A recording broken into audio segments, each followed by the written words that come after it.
Hi friends, இப்போ நம்ம மகாநதி பார்க்க போகிற மகாநதியில் நம்ம குமரன் இருக்காரு. வேற லெவலில் மேக்கப் போட்டு கெட்டப்லாம் வேற லெவலில் ரெடி ஆகிட்டியப்பா, எதுக்குப்பா அப்படின்னு சொல்லி கேட்டான். திடீர்னு பார்த்தா நானும் வருவேன் ஆடிஷனுக்குன்னு சொல்லிட்டாங்க. இவங்கள புருஷனும் பொண்டாட்டியும் ஜோடியாக ரொமான்ஸ் பண்ணிட்டு கிளம்ப ஆரம்பிச்சிட்டாங்க. அதுக்கப்புறம் பாட்டி ஒரு பக்கம் வம்பளுக்கு ஆரம்பிச்சிட்டாங்க. போடா போ அப்படின்னு சொல்லிட்டாங்க. இவங்க 2 பேர் கிளம்ப அந்த டைம் பார்த்தது வந்தது யாரு, நம்ம யமுனாங்க. யமுனா வந்த உடனே காவேரி வந்துட்டாங்க. வந்தோடனே இப்போலாம் வீட்டில் நல்லா இருக்காடி அப்படி இப்படின்னு சொல்லி கேட்டுட்டு இருக்கா. என்னக்கா மாமா வெண்ணிலாவை இன்னுமா வீட்டை விட்டு அனுப்பாமல் இருக்காரு அப்படின்னு சொல்லி கேட்டுட்டு இருக்காங்க. வெந்த புல்ல வேலை பச்சறதே ஒரு வேலையாக வச்சிருக்கானுங்களே அப்படிங்கிற மாதிரி ஆச்சு. அது மட்டும் இல்லைங்க, சொந்தம்னா குத்தி காமிக்கிறது ஒரு பழக்கமாச்சு. அது நம்ம யமுனாவுக்கு நல்லாவே வரும். அந்த மாதிரி வந்துருச்சுங்க.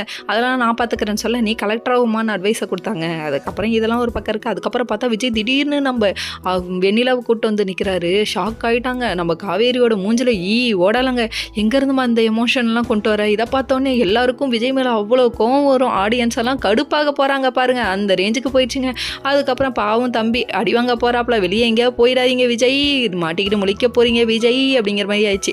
தாத்தாவுக்கு செம்ம கோவமாயிடுச்சு. காவேரியோட மூஞ்சி மாறினதை பார்த்தோன்னே கூட்டு போய் என்னடா நினச்சிட்டு இருக்க உன் மனசில், எதுக்கடா கூட்டு வந்தேன்னு சொல்லி கேள்வி கேட்க, தாத்தா எங்கள் தாத்தா நான் விடுவேன், அவள் வந்து இப்போ தான் சரியாயிட்டு இருக்கா, டாக்டரே இப்படி சொல்கிறாங்க அப்படின்னு சொல்லி கேட்க, அவன் டாக்டர் இல்லடா, சொந்த செலவில் நீ சூனிய வைக்கிறாடா, அவன் வக்கீலடா, வக்கீல் உனக்கு ஃப்ரீ டைவர்ஸ் கொடுக்க போகிறான்டா அப்படின்னு சொல்லிட்டு இருக்காங்க.